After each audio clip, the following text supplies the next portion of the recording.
By the spring of 1565, the balance of power in the Mediterranean was about to be tested like never before. On one side stood the Ottoman Empire, led by the aging but still powerful Sultan, the magnificent ruler of an empire that stretched across 3 continents. On the other, a small island fortress, Malta, held by the Knights Hospitaller, a defiant brotherhood of warriors who had spent decades attacking Ottoman traduned pride. The Sultan's patience had finally run out. He would send his most trusted Mustafa Pasha, Admiral Pila Pasha, and the legendary pirate Ergotres to crush the Knights once and for all. What followed would become one of the most desperate and heroic sieges in history, a clash that would decide the fate of the Mediterranean itself. Sultan the Magnificent at 71 was a living legend, but he was also tired of these pesky Knights of St. John, these Christian pirates constantly raiding his important shipping lanes. For years, Malta had been their perfect base, a dagger aimed squarely at the throat of the Mediterranean.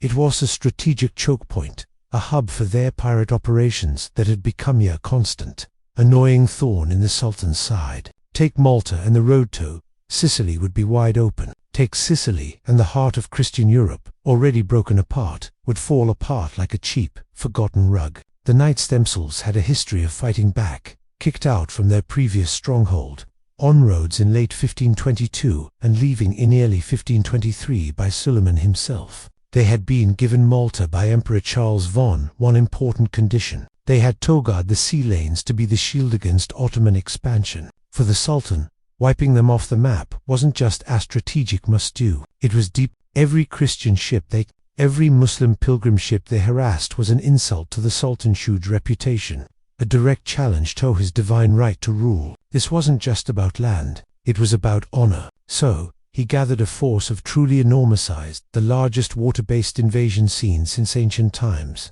We're talking 130 sleek warships, 180 transport ships loaded with men and supplies, and around 25,000 to 30,000 excellent troops. And that's not counting the camp followers, the engineers, artillery specialists, and one very angry, very clever pirate admiral named Dragut, whose legendary reputation came before him. This was the might of the Ottoman Empire, unleashed against this overwhelming force. Grandmaster Jean de Valette, a seasoned warrior in his late 60s, gathered together what he could. His score were 500 knights, the best fighting force of the order. Then there were around 4,500 European soldiers for hire, mostly Spanish and Italian, and about 3,000 Maltese militia, farmers and townsfolk, many with little to no military. But with everything to lose, they had enough gunpowder for maybe 6 weeks, if they were careful. The odds, roughly 10 to 1. And let's be honest, the Ottomans definitely had the better food. It looked like an obvious conclusion, didn't it? May 18th, the date carved into Malta. Ottoman scouts, their small boats gliding silently, paddled into Marsaxlok Bay. Mustafa Pasha, the Ottoman land commander, he fully expected the Knights to beg for peace within days, perhaps for hours. He expected a quick, clear victory. Instead, what he found were star-shaped forts, newly strengthened, covered with artillery, and guarded by an enemy who seemed stubbornly unwilling to surrender. This was not the welcome he had imagined. To keep his ambitious timeline, Mustafakno, he had to secure the deep-water docking area inside Grand Harbor. That meant taking Fort St. Elmo, a tiny, almost unimportant outpost, sitting dangerously on the tip of the Cyberasp. It looked like a minor obstacle, a mere inconvenience. But Grandmaster de Valette, with a grim practical thinking, quietly understood St. Elmo as expendable. Every Ottoman hour spent attacking its walls was a precious weakboard for the rest of the island. Fourth, more important defenses of Birgu and Senglea. It was a brutal calculation, but a necessary one. For nearly 30 painful days the Turks pounded the fortins. They unleashed a flood of 80-pound cannonballs, turning stone into dust, earth into craters. The knights trapped within St. Elmo's crumbling walls replied with desperate cleverness. By night, they launched daring raids, rolling burning hoops of tar down setting the Ottoman siege towers on fire, lighting up the night with a hellish glow. Casualties mounted on both sides, a bloody count that seemed to grow rapidly with each pass. The air was thick with the smell of gunpowder, smoke, and death. Then came a devastating blow for the Dragut, the legendary 80-year-old pirate king, a brilliant lanner and a fearsome warrior. was fatally wounded by a stone piece during a scouting mission in late June. His death around June 23rd was a crushing mental blow, draining the morale of the attackers. Yet despite the fort finally fell on June 3 RD.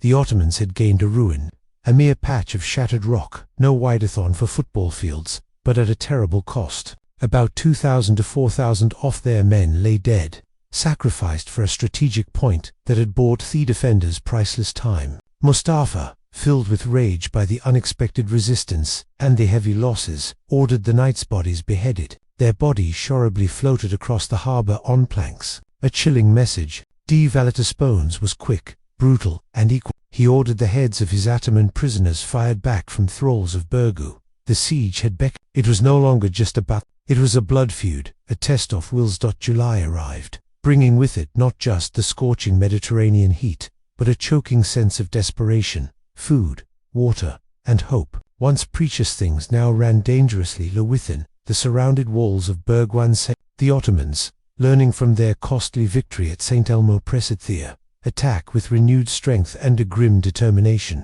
Ottoman miners, skilled and relentless, began tunneling beneath the walls, attempting to break the defenses from below. But the Maltese were just as resourceful. Women, children, and old men joined the defense, carrying clay pots filled with olive oil, then pouring the thick liquid into the moats. When the attackers of Italy waded through, the oil was set on fire, transforming the moats into rivers of fire. A truly terrifying step pushed back many attacks. Every single night under a sky lit by the flickering lights of war, both sides counted their dead, the silence broken only by the groans of the wounded and the distant cries of the. On August 15th, the Feast of the Assumption, a day usually set aside for solemn celebration, Mustafa launched a massive organized assault, hitting both Birgu and Senglea at the same time. Climbing ladders, dozens of them, reassured the walls, and for 3 brutal bloody hours, the battle was a chaotic two-hand fight. Valette, now 70 years old,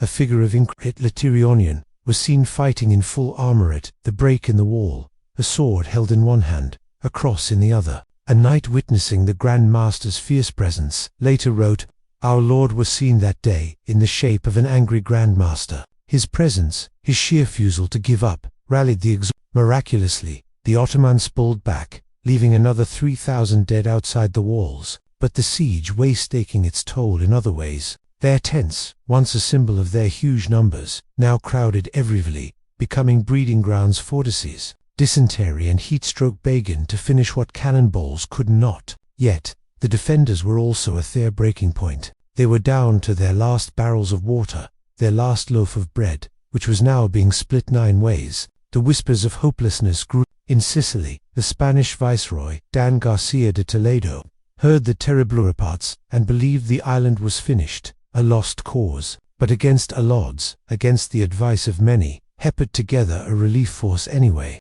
8,000 men loaded onto 35 ships, and then waited for the right wind, advine help, anything that might give them a chance. Then, on September 7th, a spark of hope, a whisper on the wind, a small, almost impossibly small, slipped into Malea Bay at dawn. It was their relief force, the famous Gran Soccorso, about 8,000 men strong, but it carried something far more powerful than its numbers, the red and yellow flag of Ottoman scouts. Seeing Thebenor, instantly panicked. Was this it? Was this the front of a holy league? A massive Christian counterattack? They hadn't expected. Mustafa Pasha, already discouraged, his supplies shrinking to a mere 10 days' worth, made a desperate gamble. He ordered one last all-out mass assault, hoping to crush the remaining resistance. The full might of Europe, as he imagined it, came down upon him, but it was too late. The spirit of his men was. The assault failed within his best janissaries, the feared shock troops of the Ottoman Empire,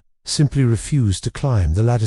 They had seen too much death, suffered too many defeats at the hands of these stubborn, desperate defenders. On September 11th, the Turks, defeated and completely discouraged, burned their tents, destroyed their remaining cannons so they couldn't be used by the enemy, and sailed away. Europe, which had been holding its breath for 4 incredibly painful months, finally breathed out. Their relief was clear, a shared sigh of disbelief and victory that echoed from Madrid to Warsaw. The cost was. Ottoman losses were shocking, at least 10,000 dead, perhaps even more, a horrifying death toll. Malta's losses were equally tragic. A third of the island's population had died, along with 250 of the knights, the very heart of their defense. Yet, the mental earthquake caused by this victory was far bigger than any rock casualty count. For the first time since the fall of Constantinople, the supposedly unstoppable Ottoman superpower had been stopped, not by a grand army,